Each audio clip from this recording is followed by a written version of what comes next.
Kaum muslimin yang kami muliakan, tanda besar kiamat yang ke-8, 9, 10 ini hanya orang-orang kafir saja yang akan menyaksikan. Nabi bersabda, tidaklah yang menyaksikan kiamat melainkan seburuk-buruk manusia, sekafir-kafir manusia, sejelek-jelek nasib manusia di dunia, merekalah yang akan menyaksikan kiamat besar, kehancuran alam semesta. Tanda besar kiamat yang ke-8, seluruh daratan bumi sebelah timur tenggelam. Australia, New Zealand, Indonesia, Singapura, Malaysia, Filipina, Thailand, Jepang, China, India, terus naik sampai ke Rusia, tenggelam masuk ke dalam laut. Ini tanda besar kiamat yang ke-8. Tanda besar kiamat yang ke-9 langsung menyusul dalam waktu yang bersambungan. Tenggelamnya seluruh daratan bumi yang ada di sebelah barat. Brazil, Suriname, Amerika Serikat, Eropa, seluruhnya tenggelam masuk ke dalam laut. Yang tersisa hanyalah satu ketul kepingan bumi di timur tengah, yang terbelah dua. Ini Jazirah Arab dan ini Syam. Tanda besar kiamat yang ke-10 kata Rasulullah di Jazirah Arab, kata Rasulullah, tanda besar kiamat yang ke-10, dari dalam perut bumi Yaman akan muncul api raksasa setinggi-tinggi gunung dan bukit. Panas sekali api itu. Rasulullah bersabda, manusia yang hidup di sini akan lari tunggang langgang menuju negeri Syam. Saat mereka berkumpul di negeri Syam, seluruhnya ada kumpul di sini, malaikat Israfil meniup sangkakala kiamat yang pertama. Terjadilah kiamat besar, kehancuran alam semesta. Untuk Bapak ketahui semua, Pak, di Yaman hari ini sudah ada sebuah informasi yang akurat, pasti. Di daratan Yaman sudah ditemukan area yang panas dan mengeluarkan asap panas. Ketika didekati oleh pakar-pakar dan ahli bumi, ahli tanah mendekat ke sana, ternyata kawasan tersebut sudah ditemukan lubang-lubang dan retakan-retakan tanah. Dari sela-sela lubang itu, Pak, kelihatan ada gelombang tekanan api yang sangat padat di dalam tanah. Dilihat kira-kira sekian puluh meter, sekian puluh meter, sekian ratus meter, sama, Pak. Di dalamnya ada gelombang tekanan api yang sangat padat. Sampai hari ini belum diketahui berapa sumber energi api yang ada di dalam itu. Allah isyaratnya sudah memberikan kepada kita sinyal-sinyal bahwa tanda besar kiamat yang ke-10 mungkin akan terjadi, sebab Allah telah mulai menyalakan di dalam perut bumi Yaman. Bara api ini sudah mulai dinyalakan oleh Allah sebagai isyarat yang tidak bisa dibantah. Subhanallah. Kaum muslimin yang kami muliakan, 5 tahun terakhir ini air laut telah naik secara signifikan, Pak, dari permukaan. Telah terus naik. Bumi kita mengalami penyungsangan sekarang. Kutub utara, kutub selatan. Tahun demi tahun kutub ini mulai bergerak. 2014 kutub ini telah bergerak meninggalkan tempatnya sejauh 670 km.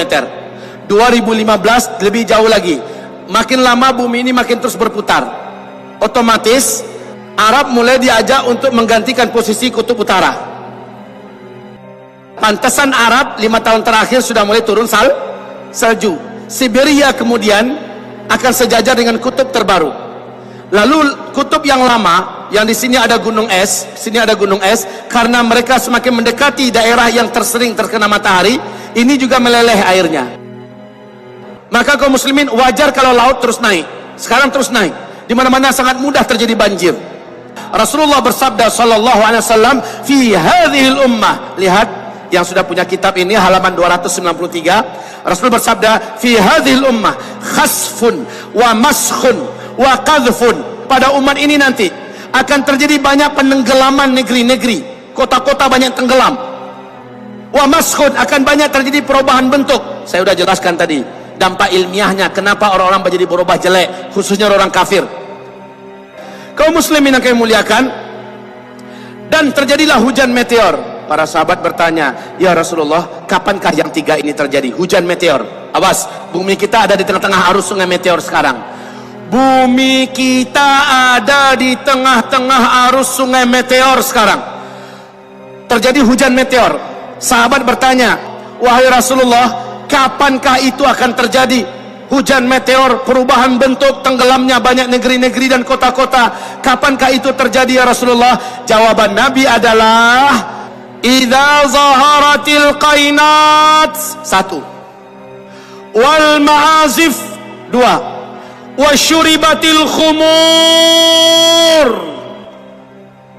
Apabila penyanyi-penyanyi wanita dari kalangan umatku sudah bermunculan di mana-mana. Sudah apa belum?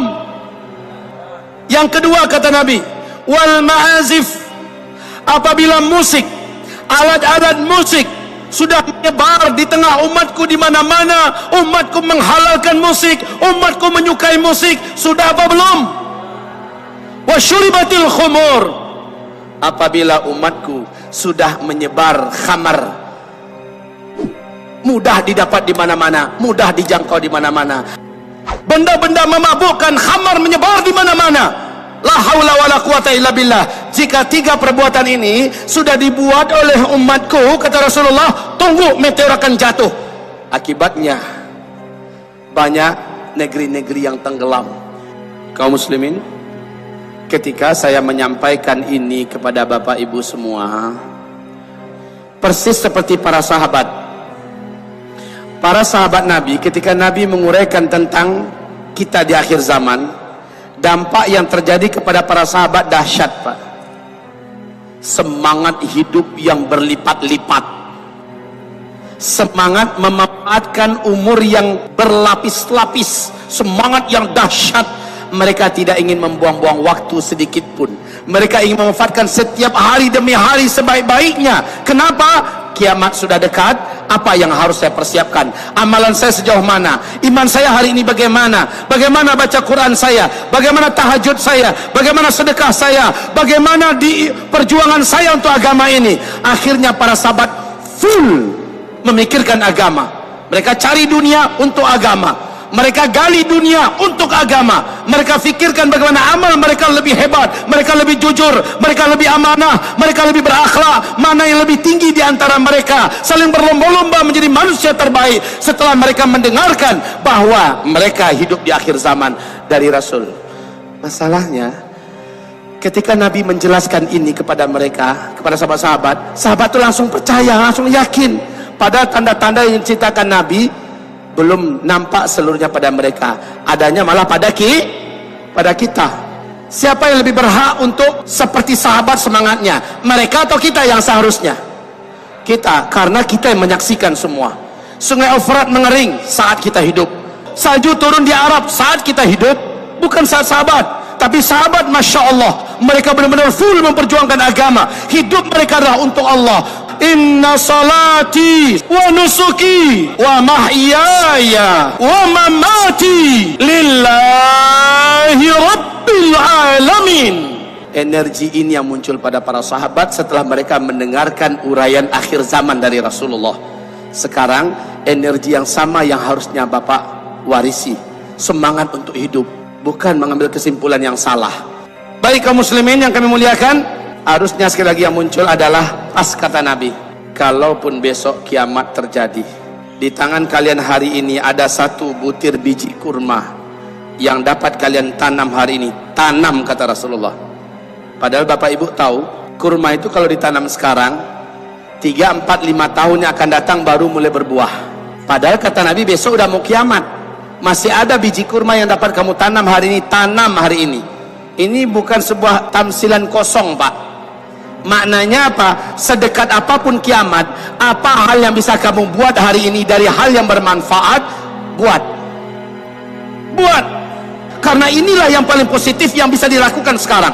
Masalah kiamat terjadi atau tidak, inilah prestasiku.